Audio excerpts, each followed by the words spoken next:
Welcome to our channel. இப்போ நம்ம பார்க்க போகிறது SK speed and orbital velocity கூட டைம் பீரியடும் சேர்த்து பார்க்க போகிறோம். ஓகேங்களா, வாங்க வீடியோவில் போகலாம். ஃபர்ஸ்ட்டில் என்ன கொடுத்துருக்கு, hydrogen and helium are most abundant element in யூனிவர்ஸில் எது நிறைய இருக்குது, ஹைட்ரஜனும் ஹீலியம் தான் நிறைய இருக்குது. ஆனால் எர்த் அட்மாஸ்பியரில் பார்த்தீங்கன்னா நைட்ரஜன் ஆக்சிஜன் தான் நம்மகிட்ட நிறைய இருக்குது. அதுக்கு ரீசன் பார்த்தீங்கன்னா பின்னாடி இந்த எஸ்கே ஸ்பீட் வச்சு தான் சொல்ல போகிறேன்.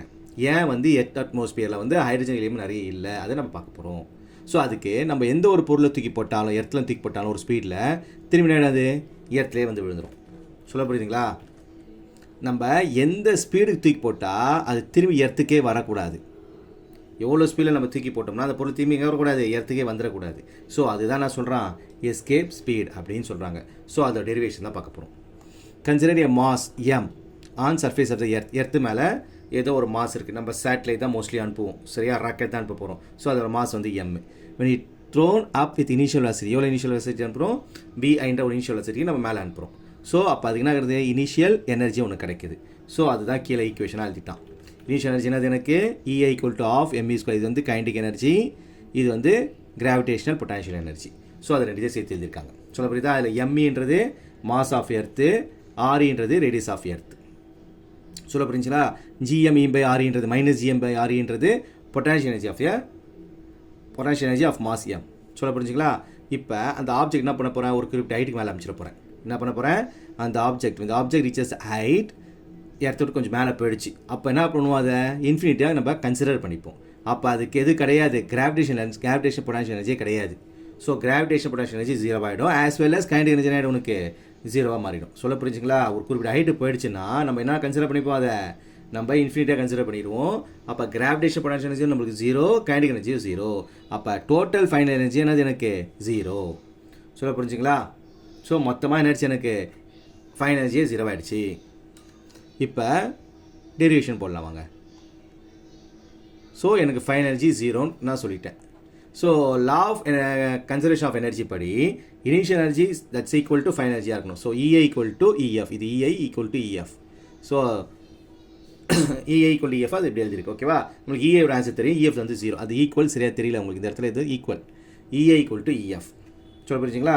ஸோ எனக்கு EI ஆன்சர் தெரியும்ல, EI ஆன்சர் தான் இது. இங்கே போட்டோம்ல ஸ்டார்டிங்கில் 6.25 இருக்குவாங்க, இதான் EIயோட ஆன்சர்.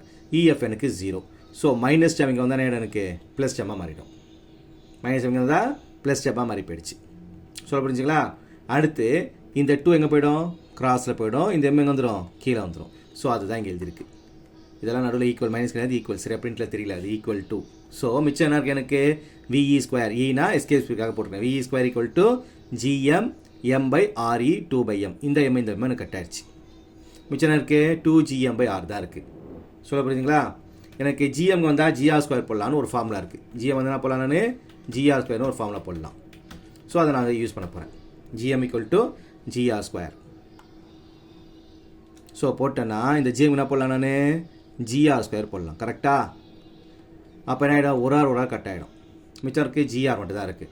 நான் ரூட் எடுத்துட்டேன்னா V = இது ஈக்குவல் டு V = √2GRE. இதுதான் எஸ்கே ஸ்பீடோட வேல்யூ. சொல்ல புரிஞ்சுங்களா? ஸோ இதுக்கு நான் ஜின்றது 9.8, ரேடியஸ் ஆஃப் எர்த்ன்றது 6400 கிலோமீட்டர். இந்த ரெண்டு வேல்யூ நான் கொடுத்தேன்னா எனக்கு என்ன கிடச்சிரும், வெலாசிட்டி கிடச்சிரும். ஸோ வெலாசிட்டி எவ்வளோ கிடைக்குது, 11.2 km/s. நான் ஒரு செகண்டுக்கு 11.2 km ஸ்பீடில் ஏதாவது ஒரு பொருளை அனுப்பிச்சேன்னா அது திரும்பி எங்கே வராது, எர்த்துக்கு வராது.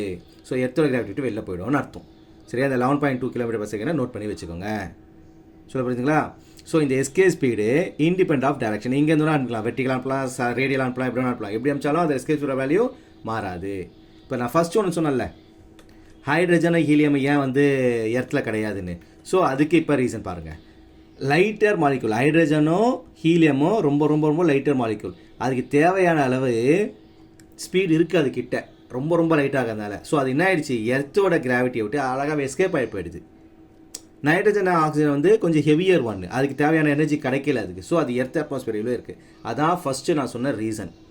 ஸோ ஃபஸ்ட்டு ஒரு ரீசன் படிச்சோம்ல, யூனிவர்ஸில் ஃபுல்லாக ஹைட்ரஜன் ஹீலியம் தான் இருக்குது, ஆனால் எர்த் அட்மாஸ்பியரில் ஹைட்ரஜன் ஹீலியம் ஏன் கிடையாதுன்னு. அதுக்கு ரீசனே இதுதான். ஸோ இது lighter molecule such as hydrogen helium have enough speed to escape from the earth. அதுதான் ரீசன். நல்லா புரிஞ்சுங்களா? இது எஸ்கே ஸ்பீட். அடுத்து இப்போ நான் பார்க்க போகிறது ஆர்பிட்டல் வெலாசிட்டி பார்க்குறோம். இது ஒரு சின்ன டியூரேஷன் ஆர்பிட்டல் வெலாசிட்டி. வாங்க ஸோ ஆர்பிட்டல் வெலாசிட்டி. ஸோ ஆர்பிட்டல்ஸ்னால் ஒரு சேட்டலைட் எடுத்துக்கிறேன். சேட்டலைட்டோட மாஸ் வந்து எம். அது ஒரு சர்க்குலர் ஆர்பிட், எர்த்தை வந்து சுற்றி தானே வரப்போகுது, சர்க்குலர் ஆர்பிட். ஸோ அப்போ என்ன ஆகுது, நம்மளுக்கு centrifugal force must be acting on the satellite. Centrifugal force act பண்ணுது. எதனால் கிடைச்சிது, கிராவிடேஷன் ஃபோர்ஸ்னால கிடைக்குது. எதனால் கிடைக்குது, அதுக்கு கிராவிடேஷன் ஃபோர்ஸ்னால உனக்கு என்ன கிடைக்குது, உங்களுக்கு சென்ட்ரிபுலர் ஃபோர்ஸ் கிடைக்குது. ஸோ இது வந்து சென்ட்ரிபுலர் ஃபோர்ஸோட ஃபார்முலா me²/re + h. இது கிராவிடேஷன் ஃபார்முலா gm_me/r+h. ஸோ இதுக்கு ஒன்று நம்ம கட் பண்ணிடலாம். இந்த ஒரு எம் கட் பண்ணிடலாம். மிச்சம் v² gm/r+. நம்ம v² ஆன்சர் ரூட் கூட எடுத்துக்கோங்க, இது ஸ்கொயர் வராதிங்க. சரி, அப்போ v = gm/r+h. இதுதான் வந்து ஆர்பிட்டல் ஸ்பீட் இல்லை ஆர்பிட்டல் வெலாசிட்டி. அப்போ h இன்க்ரீஸ் ஆக ஹைட் இன்க்ரீஸ் ஆக ஸ்பீட் ஆஃப் த சேட்டலைட் என்ன ஆகிடும், உங்களுக்கு டிக்ரீஸ் ஆகிடும். ஸோ இது ரொம்ப ரொம்ப சின்ன பார்ட். சொல்ல புரிஞ்சுங்களா? இங்கே மட்டும் ஸ்பெல்லிங் v², v. ஸோ நான் இப்போ டைம் பீரியட் சொல்லி தரேன் பாருங்கள். இதே யூஸ் பண்ணி என்ன பண்ண போகிறேன், டைம் பீரியட் சொல்லி தர போகிறேன். Time period of a satellite. Time period. சரியா? So time period velocity equal to distance by time. கரெக்டாக? வெலாசிட்டி என்ன வச்சுருக்கோம், √gm, ஈன்றது mass of earth, by re, reன்றது ரேடியஸ் ஆஃப் எர்த்து. இதான் வந்து velocity equal to distance circular 2πr. So re h. எனக்கு ஒரு ஹைட்டு போயிட்டு தான் சுற்றுது, அதனால தான் r h சேர்ந்துருது. By time taken. Squaring on போட்டு சேவ் பண்ணுங்கள். அப்போ gme equal to re + h equal to 4π² re + h ஹோல்² பை t². கிராஸ் கொண்டு போயிடுங்க, இந்த கிராஸ் கொண்டு போயிடுங்க, மற்ற ஒரு கொண்டு வந்துருங்க. அப்போ t² equal to 4π² by gme re + h whole cube. இது கிராஸில் போயிடுதுல. ஸோ ஆல்ரெடி ஸ்கொயருக்கு இங்கே கியூப், ஹோல் கியூப் ஆகிடுச்சு. இதை நான் ஒரு கான்ஸ்டண்ட்டாக எடுத்துக்கிறேன்.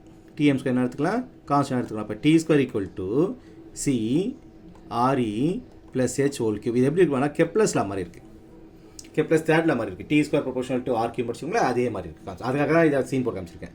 சொல்ல படிச்சிங்களா? திரும்பி இதே ஸ்டெப் வந்துடுவோம். இதே ஸ்டெப் திரும்பி எடுத்துப்போம். இதே ஸ்டெப்பில் குறிப்பிட்ட ஹைட்டு போட்டுச்சுன்னா, ஹைட் என்ன சொல்கிறான்னா, இப்போ சேட்டலைட்ன்றது இதான் எர்த்துக்கு வச்சுங்களேன். எர்த்துக்கு சேட்டலைட் இப்படி கொஞ்சம் பக்கமாக தான் சுற்றி வரும். ஸோ நம்ம எர்த்தோட ரேடியஸுக்கும் இந்த சேட்டலைட் ஹைட்டுக்கும் பார்க்க சொல்ல ஹைட் ரொம்ப நெக்லிஜிபிளாக இருக்கும். ஸோ நம்ம ஹைட் என்ன பண்ணலாம், நெக்லெக்ட் பண்ணிடலாம்.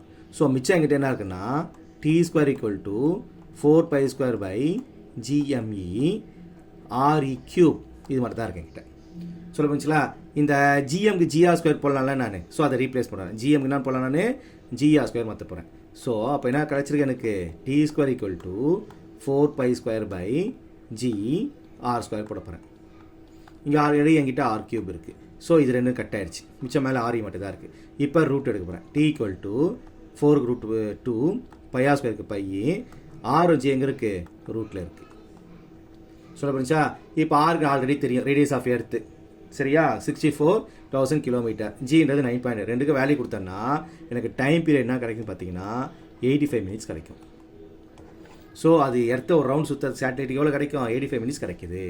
நல்லா புரியுதுங்களா? இந்த மூணுமே ரொம்ப ரொம்ப இம்பார்ட்டண்ட்டு. மூணில் ஒன்று எப்பவுமே கேட்குறாங்க, ஏதோ 2 மார்க் 3 மார்க்